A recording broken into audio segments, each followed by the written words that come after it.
இது பார்த்திங்கன்னா சங்குப்பூ. இது வந்து தானாகவே விதை வந்து விழுந்து அதுலேயே வளர்ந்து வந்திருக்கு. இதில் வந்து சங்குப்பூ, இந்த துளசி செடி வச்சுருக்க இதுலேயே சங்குப்பூவும் வந்திருக்கு. இது தக்காளி செடி பக்கத்தில் இருக்குது. அதுக்கப்புறம் பார்த்திங்கன்னா இது துளசி. இது இந்த பக்கம் வாங்கம்மா, துளசி வாங்க பார்க்கலாம். இது பாருங்கள், வீட்டில் வந்து துளசி, கருந்துளசி வந்துட்டுருக்கு. அதை நான் பறித்து மகாலட்சுமி தாயாருக்கு வைப்பேன், தீர்த்தத்தில் வைப்பேன். பக்கத்துலேயே தக்காளி செடி வந்திருக்கு. இது பார்த்திங்கன்னா துளசி செடியிலேயே கீழே வந்து நெல்லி மரம், மரநெல்லி, பக்கத்தில் சங்குப்பூ, நித்தியமல்லி இதெல்லாம் வந்துட்டுருக்கு. இது பார்த்திங்கன்னா வந்து இது தானாகவே வேறு சங்குப்பூவிலேருந்து விதை விழுந்து இதில் தானாக முளைச்சிருக்கு பக்கத்தில். இது வந்து பக்கத்தில் தக்காளி பழம் வச்சுருக்கேன். தக்காளி செடி இருக்கு இல்லைங்களா, தக்காளி சாதாரண வேஸ்ட்டு தக்காளி போட்டால் அதுலேருந்து இந்த தக்காளி செடி வந்துருச்சு. இப்போ பாருங்களேன், இதுக்கு பக்கத்தில் இது மாதுளம்பழம் செடி. இதுவும் விதை போட்டு வளர்ந்தது தான். நாங்கள் சாப்பிட்டுட்டு போட்டோம். அந்த கொட்டையிலேருந்து வந்த மாதுளம் செடி இது.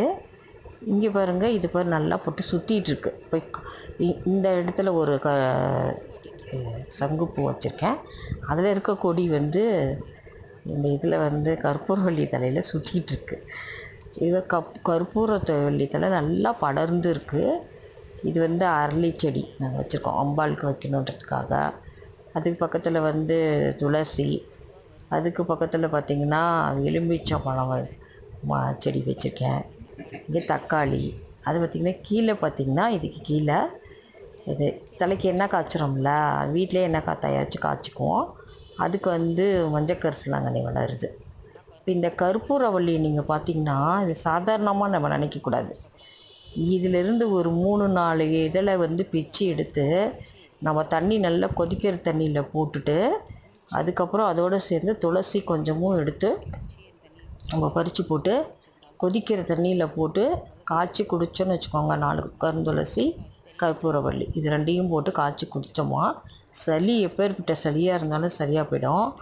அதுவும் இல்லாமல் இது வீட்டில் வந்து இதனுடைய வாசம் வந்து கிட்டவே நிற்க முடியாது. அவ்வளோ வாசனை வரும் கற்பூரவள்ளியிலேருந்து. அதனுடைய ஃப்ளேவர், அந்த மனம், நறுமணம் எல்லாமே குடும்பத்துக்கு அதாவது வீட்டுக்கு நல்லதுன்னு வச்சுக்கோங்களேன். இந்த வாசனை வந்தவே வந்து பூச்சிகள் அது இது எதுவுமே வராது.